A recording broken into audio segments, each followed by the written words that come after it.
L'entrée environnementale dans notre ferme, elle est passée par le bilan carbone. On se promène dans les prairies, on voit des papillons, on voit du gibier, donc on retrouve de la biodiversité, il y a des haies, il y a des oiseaux, on se satisfait de ça. Le matin, on va chercher les vaches, c'est vraiment un mode de vie d'exploitant, moi, me satisfait pleinement, et au service de l'environnement.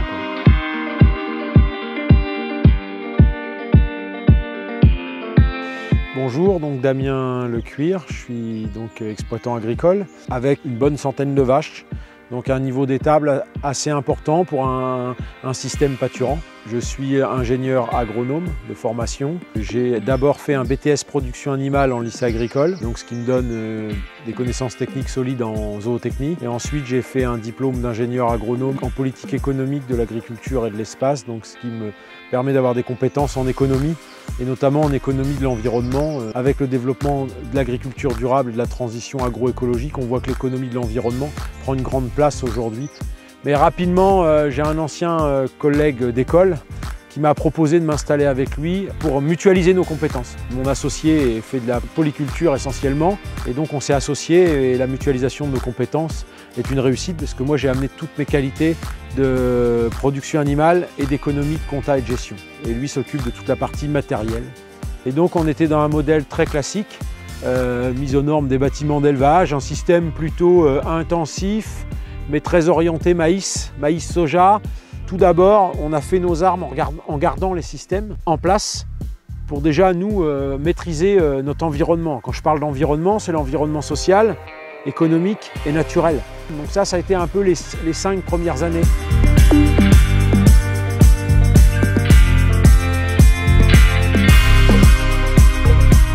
On est rentré dans le dossier qui s'appelle la ferme laitière bas carbone. On fait les bilans carbone de nos fermes, et c'est là où on s'est rendu compte que nos émissions de carbone étaient peut-être un peu trop importantes, nos stockages étaient trop limités, et on pouvait mettre un plan d'action. L'entrée environnementale dans notre ferme, elle est passée par le bilan carbone. Et donc on a fait évoluer notre système, notamment laitier, avec plus de verre dans tous ses états. Et donc on a mis en place plus d'herbe, de la luzerne, moins de soja importé, donc plus de protéines locales, exemple févrole, lupin, pois. On a aussi réimplanté des haies, non pas pour lutter contre les émissions, mais progresser en stockage de carbone. L'idée c'est de planter 2 km de haies dans le cadre du plan de relance pour encore plus capter du carbone sur notre exploitation. Moins d'émissions de méthane entérique par les animaux, du fait d'une alimentation plus basée sur l'herbe, et donc beaucoup moins d'émissions de carbone. Donc un progrès assez intéressant à l'échelle de notre exploitation. Parce que l'intérêt et la force de notre système, c'est polyculture, élevage. On valorise nos fumiers, nos déjections, on ramène de la matière organique, on ramène du cessurène dans nos labours, pour lequel on exporte de la paille. En fumure de fond, en engrais de fond, on est quasiment autonome. Les engrais verts qu'on va faire sur les surfaces céréalières, on peut aussi les valoriser à l'animal. Les trèfles, les vesses, les métailles. Donc notre système, il est cohérent.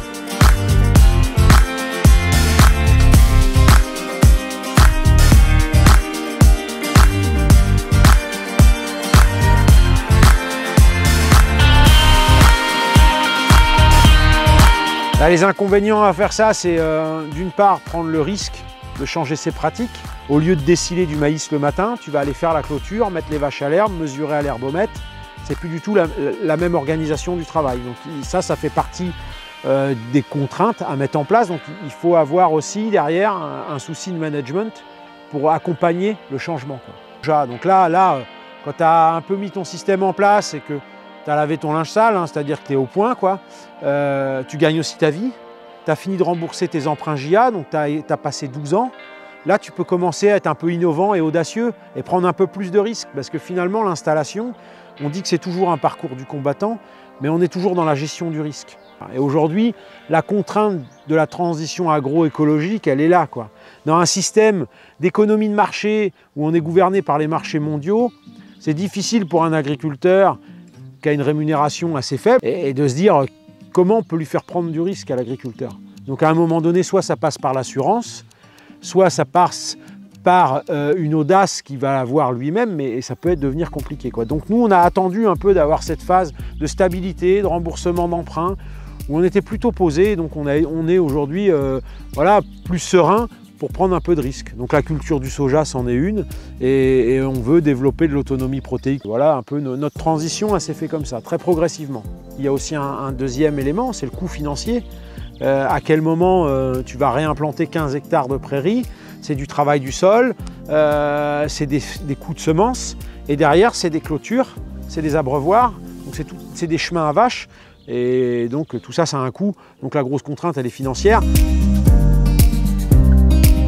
Je pense qu'on a un vrai travail de filière à faire sur le local, sur notre engagement à l'environnement dans le conventionnel. C'est-à-dire qu'aujourd'hui, peut-être que finalement, on n'a pas communiqué sur nos pratiques en conventionnel. On faisait des mauvaises pratiques, donc on les a cachées. Aujourd'hui qu'on en fait des bonnes, communiquons positivement. Faisons venir les consommateurs sur nos fermes. Donc moi, je suis satisfait. Aujourd'hui, je suis satisfait de protéger un captage d'eau parce qu'on a des prairies. Et voilà, donc on utilise bien moins d'intrants, engrais, phyto. Je fais des pratiques qui me correspondent avant tout. Le principal, c'est que j'arrive à dégager un revenu pour moi, ma famille et mes salariés. On arrive à rentrer aujourd'hui dans un schéma où socialement, on se sent bien, quoi. Il y a ça aussi, quoi.